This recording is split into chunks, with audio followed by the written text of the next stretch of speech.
basically, forgive me, I hit the wrong button.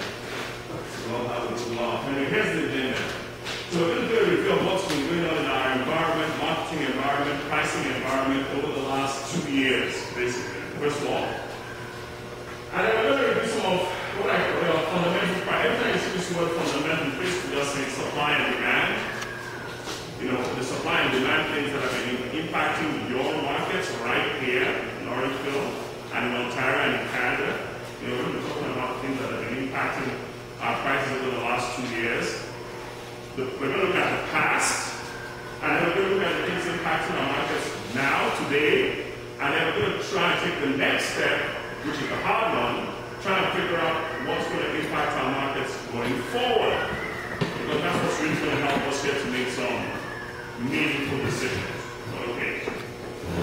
So market outlook going forward, and then we're going to, somebody asked me a question one time, but Victor, if you're like an economist, you're going to come in, you're going to say something like prices might go up or prices might go down, you know. But I should, you know, I know that most of you here know that already. Right? So we're going to basically ask ourselves, so what? What can we do about it? In all this stuff going on, what can we do? Alright? You know, there's something else Karen said, she's still there. She made some really nice observation that I was finding very interesting. When I see somebody on the production side talking about, you guys are already so good at that. And really all you need to do is take that same process. You know, she said something. She said, there's no magic ticket, it's a process. Well, it's exactly the same thing on the selling side. What we need to do is wrap a process around it. So we're going to talk about the kind of process that we can wrap around it to give you all the stuff we're going to talk about. So let's get going.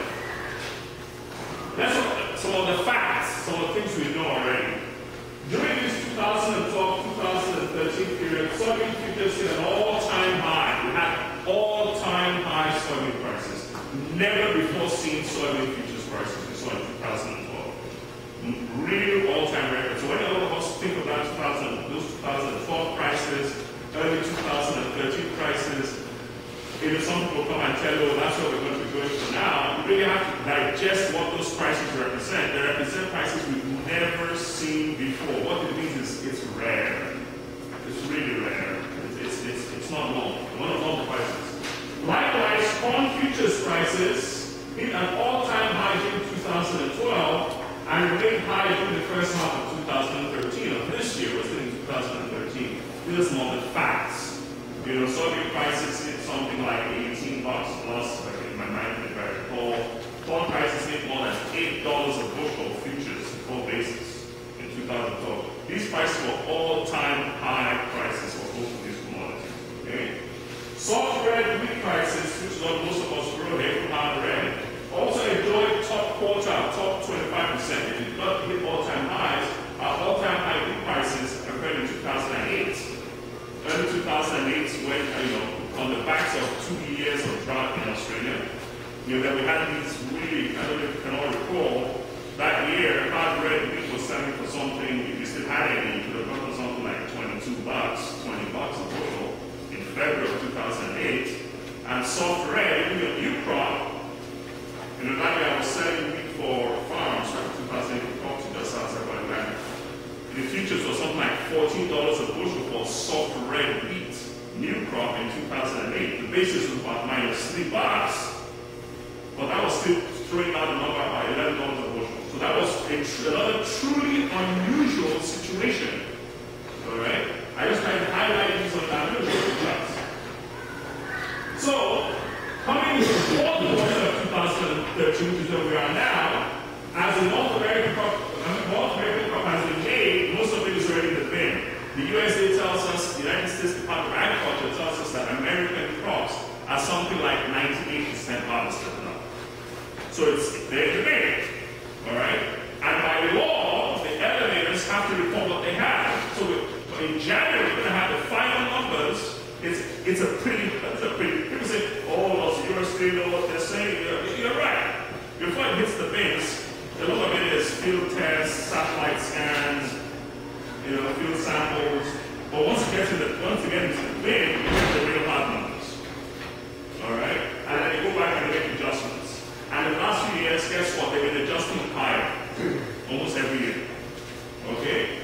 Alright, so where we are right now is that these prices have really fallen sharply. I'm going to show you some of the actual charts. So this is soybean futures, 11, 12, 13. This is where we are. I got this yesterday evening. It's very current.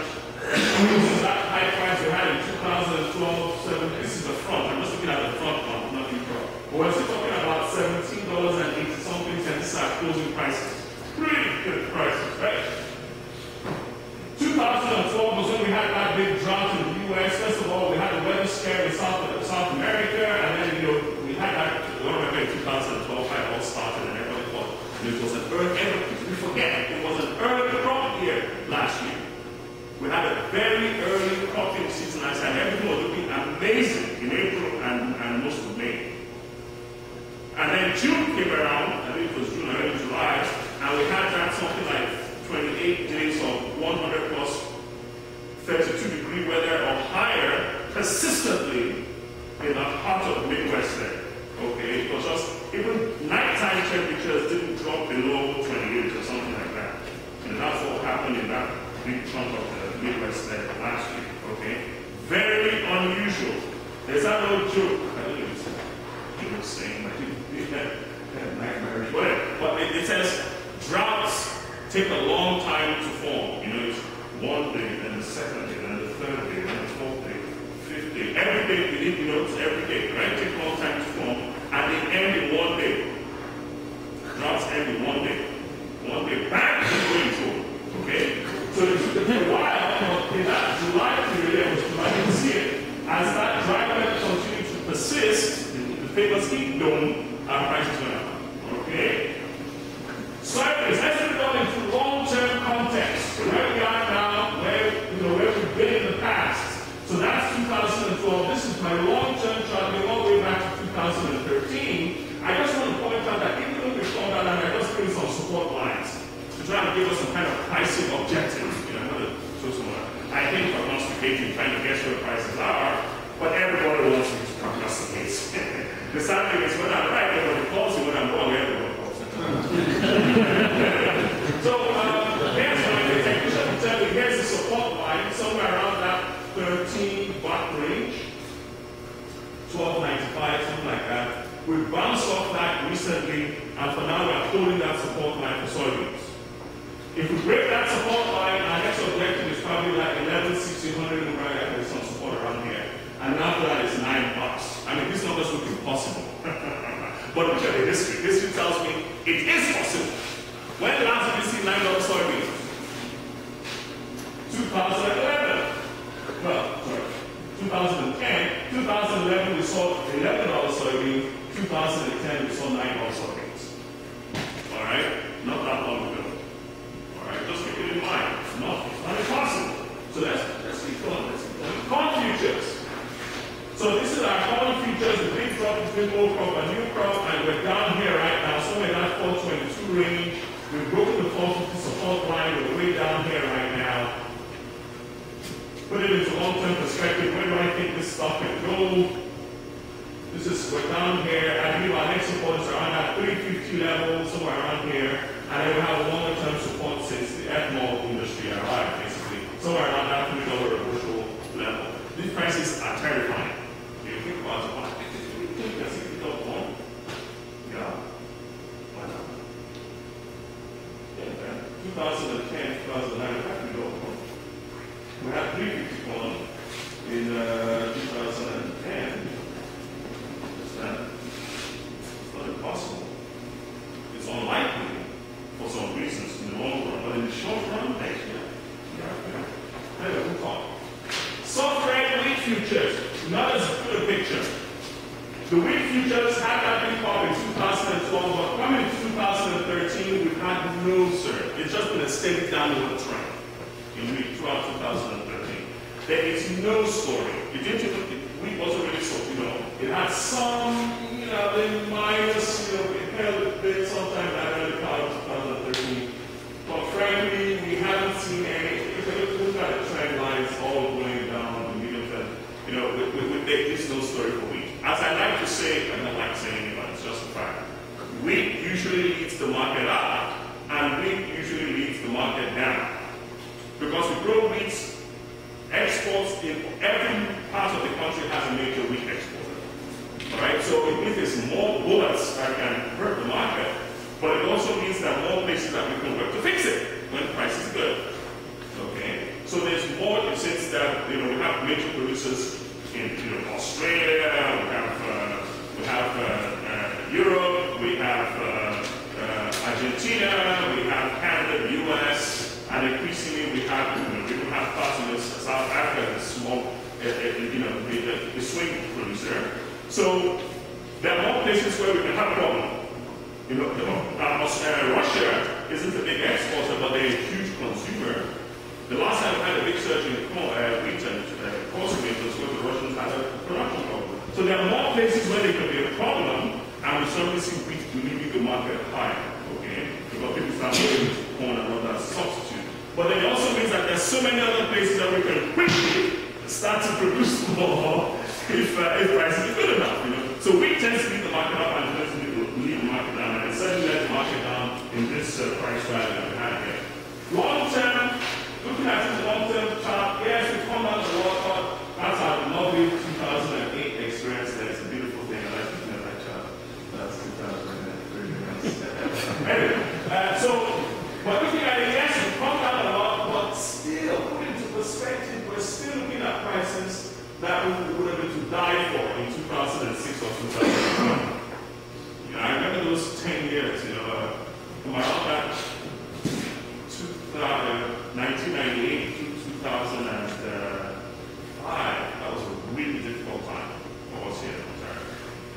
The crisis was just really bad. Most of you in this room can remember. Okay, and everything really changed for us in 2006 as the ethanol industry really took off in the US. One of the big things that made a big difference. All right? Okay, let's move on. So let's conclude what's been happening. In 2012, what led that price rally were two severe weather events in South America and North America. A lot of people remember the American drought, but we forget the fact that there was also a big yield collapse in South America last year. The South American harvest in April, May, late March, April, May last year, 2012, was pretty bad. See, that year, South Americans had 106 million metric tons of soybeans. And this year, the harvest this year, late March, April, May this year was 131 million. So they lost a quarter of their crop in 2012 back harvest. And the Americans also lost something like a quarter of their corn crop last year. So we had these two big events, bang, bang. Okay? And that's what drove the price. This year, in February, by April, May, we're ready with the South Americans had a big crop. This was a record crop. And they had a big crop this year. So anybody who was watching, I would have told you, this year cannot be like last year. Because we already had a big crop in South America. Okay? It was already clear that we're not going to have the same kind of prices as last year. As early as May. Right? The only thing that dragged on a little bit this year was because we had late planting this year, the opposite of last year. We had late planting in the US this year. So you put a little bit of uncertainty and risk premium into the market, which we could have tapped into. Okay? So I'm going to talk about South America, Brazil as the emerging consumer power. I like to answer that into perspective. Brazil and Argentina combined now produce about 3.9 billion bushels of corn. Compare that to the US that produces greater than 30 this year. Oh, by the way, the Americans produce the biggest corn crop in history this year. Not the biggest yield per acre, but not because it has more acres to produce the biggest corn crop in history that they've ever produced this year. Most people don't talk about that. Actually, it was like 13.9 billion bushels. Okay? That's what the rest is. Okay. I'm going to get the final numbers when they come out in January with the stocks number. That's the in-May number. Adjust and see and confirm. Historically, what happens is big crops get shaken. When the final numbers come, usually it's an adjustment higher. Okay, it does look at history, what's happening historically. Now, this year, there was a slow start to planting. It increased the price premium in corn and soybeans. It provided a golden price of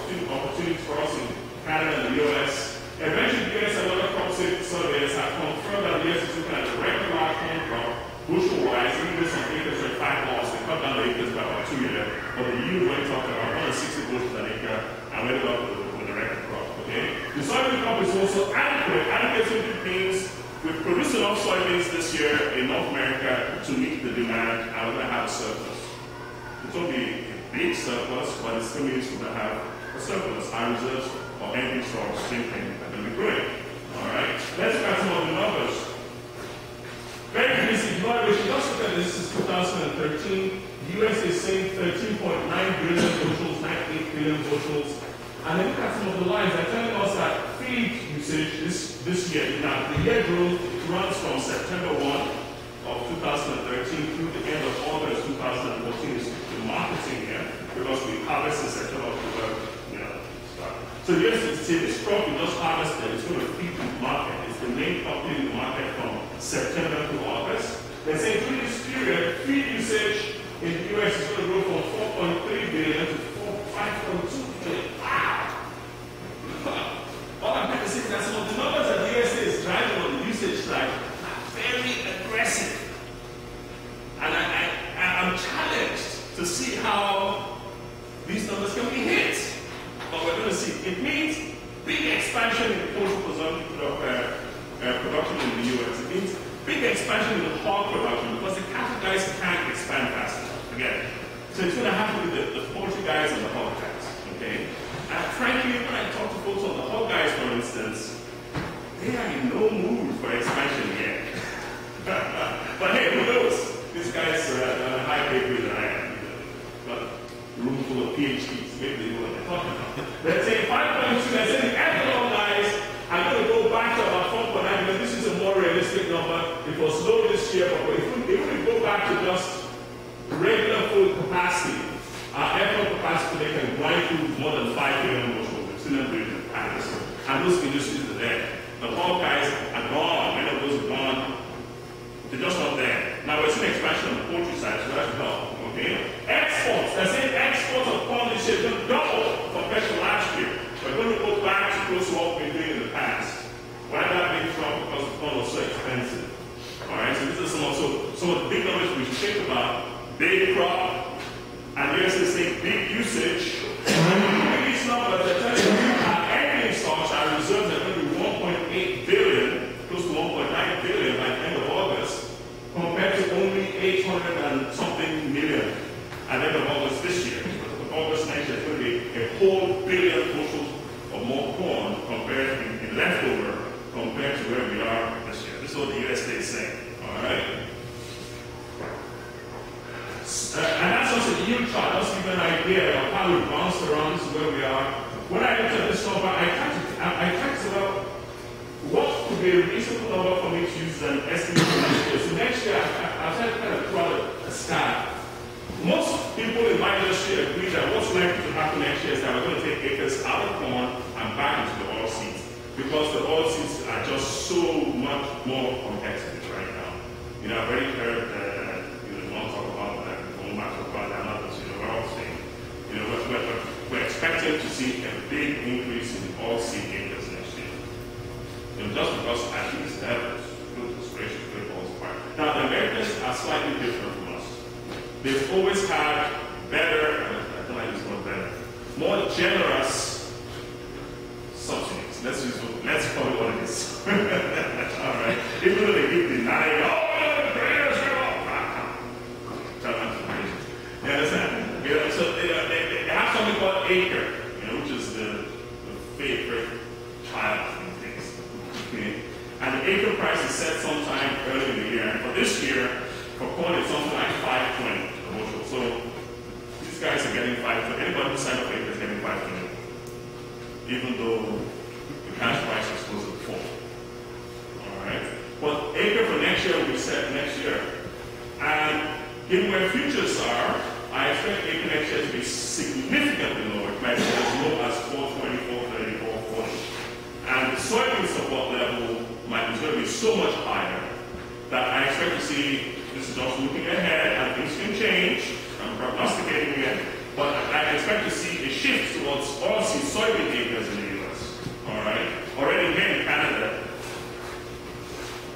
I don't know, when I run the numbers for, if I look out west and I look at the numbers for growing wheat and canola, and I compare the numbers for growing corn and beans here, what makes more sense? You tell me. Acres saying might happen in March next year, where we'll see corn futures go up or soybeans come down or whatever. Remember, the South Americans get a crack at this before we do. They're ready for the big crop in front of this year. And in February next year, we're going to have the whole weather premium thing for South America again. If they end up sailing through and coming up with a normal crop next year, we're going to see the Aussie complex react and adjust lower. Okay, let's move on. Corn yield and then soybeans. Same as I said, the soybean story, the bottom line is that we're growing our reserves. So we said we've been going down, and now for the first time in about 4 years, we produce enough soybeans according to the USDA, even with the increases in corn chain, they say we're going to have enough beans to meet all of our needs and begin to grow our reserves of ending stocks. Every time this number is growing, it means we have a surplus here. Every time the number is shrinking, it means we have a deficit here. Surpluses drive price. One of the things I was studying in commodity markets, if you want to find a market that's going to go trend higher in price, look for one that's in short supply.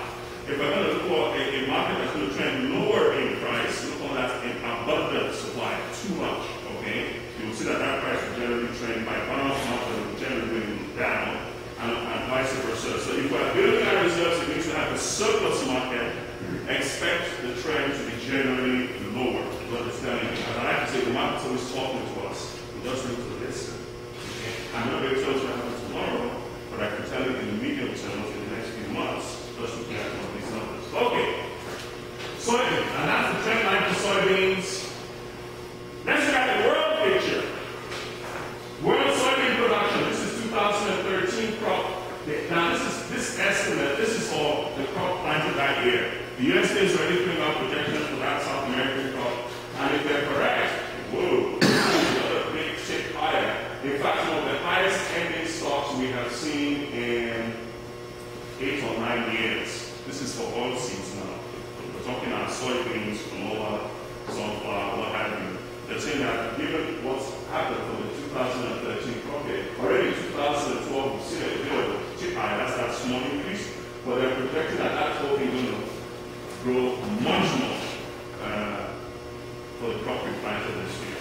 Okay, so we're going to take the odds in. The South Americans will just put theirs in the ground, they'll take theirs off next April.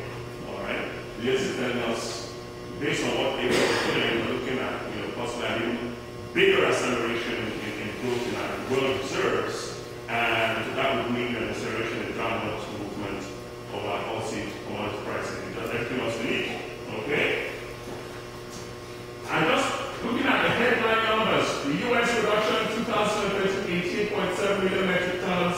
Brazil is threatening the U.S. as the biggest producer on its own of soybeans. If they do bring in this crop next year, and they're close, they're getting to the point they've never overtaken the U.S. Even in last year's diary, they didn't get it done. This is when they had that big drop. Okay, so these are the years. So, but for the first time, Brazil is beginning to challenge the U.S. on its own as the biggest producer of soybeans in the world. I just want to show you how we're producing so much more civic growth.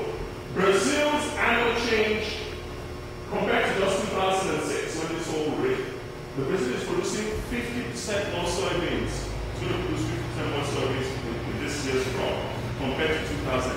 50% increase in production. That's rapid. In such a short time, right?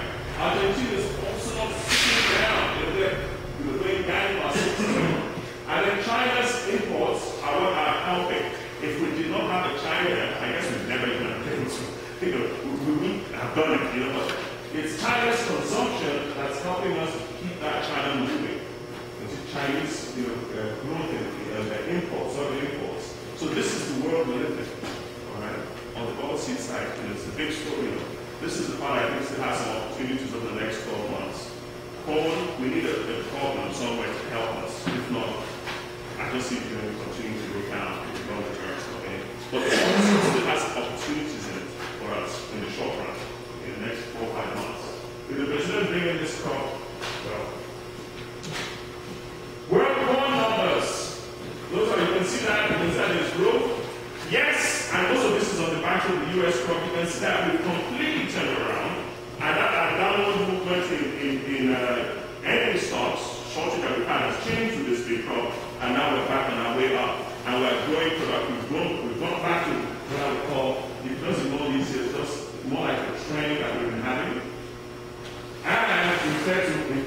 world ending stocks or world reserves again. So it's not just, on the soybean side especially, it's not just a North American story. It's actually a world story. The Brazilians have had a really big crop this year. Argentina, the same thing. Oilseeds in general, the world is repairing. And it sounds like bad news to us, but it's not bad news. It's good news, you know. The world needs food, you know. It's good news, but it also means it's good for people. It's good that there's food to eat. You guys are doing a wonderful job. It just means that it's a challenge we must address when it comes to pricing. We must be vigilant and take care of our pricing because we're operating in an open market. We don't have the support the Americans have or the Albertans have here in Ontario. We have to take our money out of the market. World wheat numbers, world wheat never actually got as bad. It's been kind of flat the last couple of years. Not much of the story there, but it's not bad. Their carryout is, they have the biggest carryout of all the three altogether, and we never got that bad. Okay. Alright, let's just race along. So corn production record, oilseed production for 2000, world oilseed production is a record as well. It's a surplus here. It's good news on the world, but the local market represents a pricing challenge for crop producers. So I just thought, let me throw out some price objectives here. For corn, we're somewhere around here. I put this out there about 3 or 4 months ago. I just looked at some technical objectives, and we keep that 424.30 mark. On the upside, with some worries, if we can even at some point next year, the market's going to lose its mind. It always does. They'll suspect the Martians invading, whatever, people from Mars are going to take over. They'll throw some crazy rumor go around and they'll take the futures up for no good reason. And I hope that we can start December come perhaps go back up to definitely the 470 level. I expect it to touch perhaps as high as 550. And it hits another resistance there. If that was to happen next spring or early summer, don't let it pass you by. It takes up. As I like to joke, when these things happen, it's like the market is passing around, cookie trade. It's chocolate chip cookies, it takes up. Even if it's 10%, 20%. If the price was a little bit higher, like chocolate chip cookies with some strawberry jam on top of it, it takes a more. Okay? So a little bit more kind of good. Don't let it pass you. So what are you going to do about it? 3 steps. You need to know your cost of production, understand the seasonality, the time of the year you're watching out for opportunities, have a selling plan. The objective is long-term equity and wealth building. This is just a sample selling plan. I'm not going to spend any time on this because most of you already do things like this. The Mafra website, this is something I grabbed from Omar. They have these pricing series, average price estimates for all the major crops in the province. You can go online, grab them. They have tools you can use. And here's the beautiful thing. It's all free. Completely free. Okay? You can grab these things, punch in your numbers from last year, adjust what you think will increase next year, your fertilizer increases, throw out an estimated yield for yourself, and start to throw out some cost of production estimates. Okay? Seasonality. Understand this is cash on seasonal.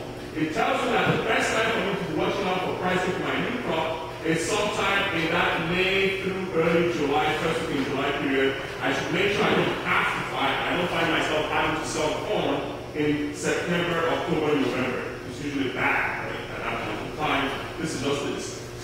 So this seasonality, it should be viewed as a guide. Get the seasonal charts for the crops you produce, soybeans, corn, soft red, put them on the wall in the kitchen. Work out your cost of productions from last year, adjust to this year's estimates of fertilizer costs, diesel, etc. Okay? And then third of all, have a plan. This is just a sample selling plan. If I can get these kind of features and bases, if I can get $5 a bushel, I'll sell 10%. If it goes to $5.20, I'll sell another 10%, etc. If I execute that plan, this is the gross much I'm going to have for that corn. Have this kind of selling plan for your corn, for your wheat, for your soybeans. Okay? Build that plan. Now, one of the problems, people will say, well, I don't want to sell at today's price because how about if it goes higher? Right?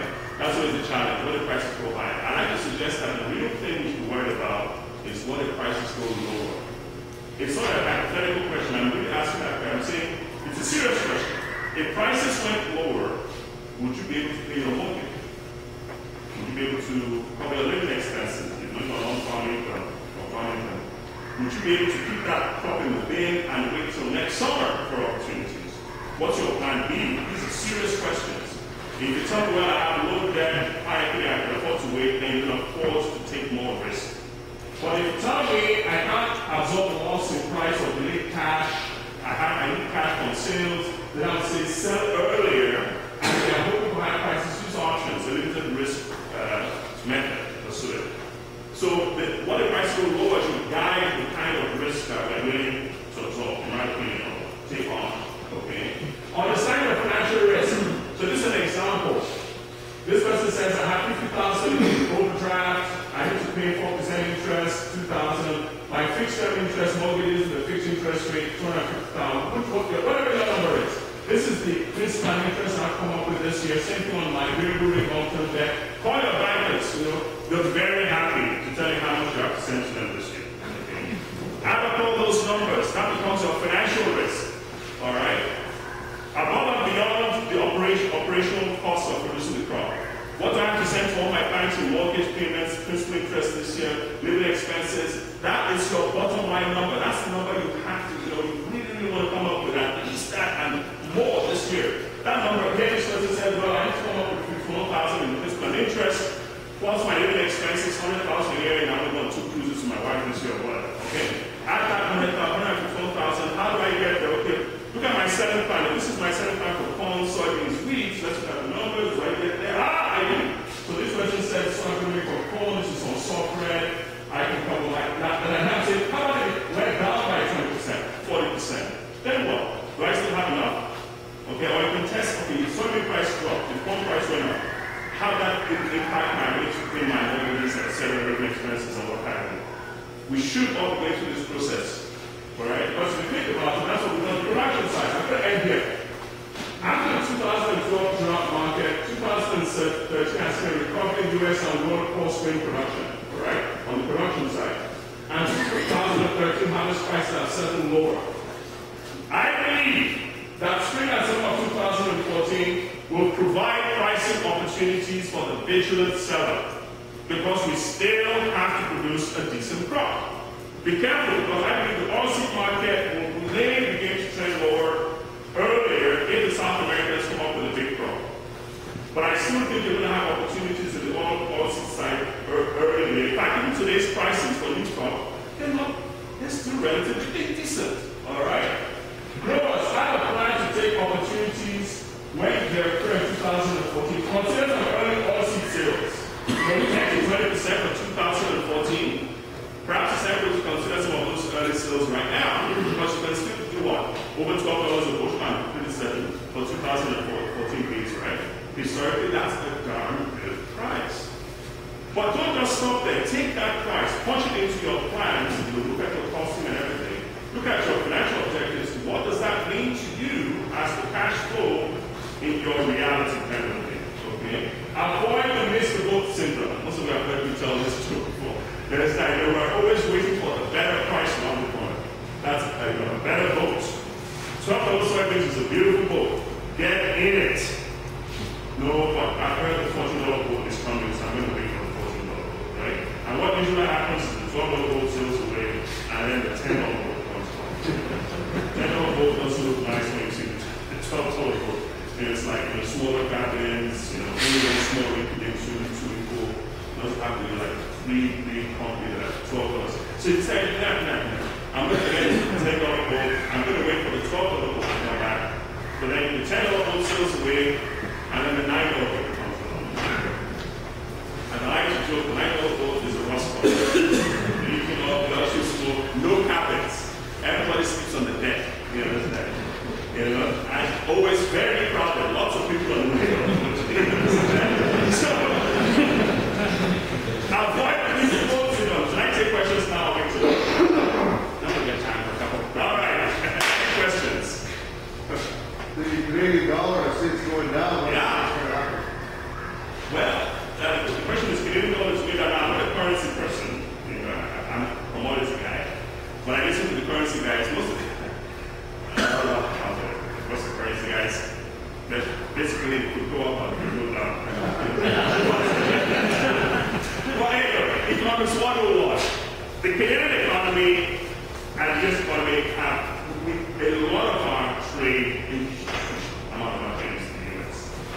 And it stands to reason that if the Canadian dollar gets stronger, our trade suffers. If our trade suffers, if you look at the equation for GDP, one of them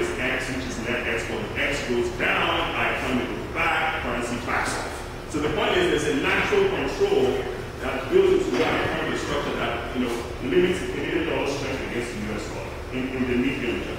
Okay? Unless the government mind doesn't be completely crazy, and then of course all that disconnects, right? Because where is more sane apparently. But the bottom line is, most of them are saying that we'll probably stay weak, and that's good for us. A weak Canadian dollar is great for us as anybody who produces something that's export, and we're exporters. So it should stay weak in the medium term, unless the benign conditions is mind does something crazy, which hopefully we won't. So that's good news. It's good news. It should help out. It should help to some degree. Basis is so bad right now. And if you go back and look last 3 or 4 years, this has been a consistent pattern. It's really bad around Southwest, and by the time you get to the spring, it swings radically to the other side. It improves sharply. Okay? And of course, don't take the strong bias. They're going to tell you, oh, break it in now, but don't get any trucks to take your corn in next spring, don't get it in now. But the same kind, they always tell us something. I'm going to suggest, if I was selling the crop today and I wait for the cash, I'm looking at my January, February, March, because it is carrying the market right now. I'm looking at my deferred months. I'm looking for where I can lock in a futures price, even for my gains right now. And I'll be planning to do the basis later on. Because I just believe it's so bad right now, it's got to be better in 4 or 5 months' time.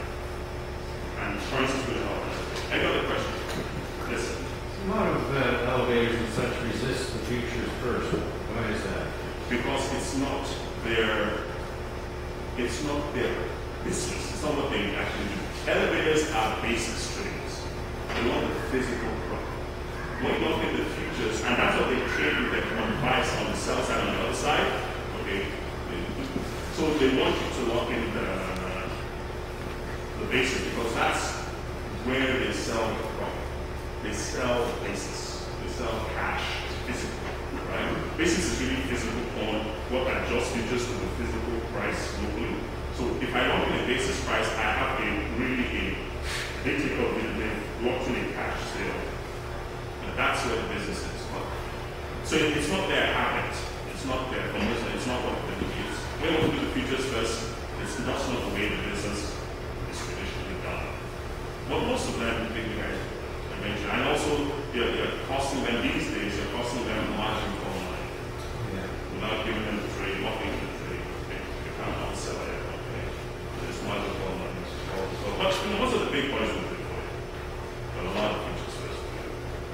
Can I take one more? Yeah. Okay.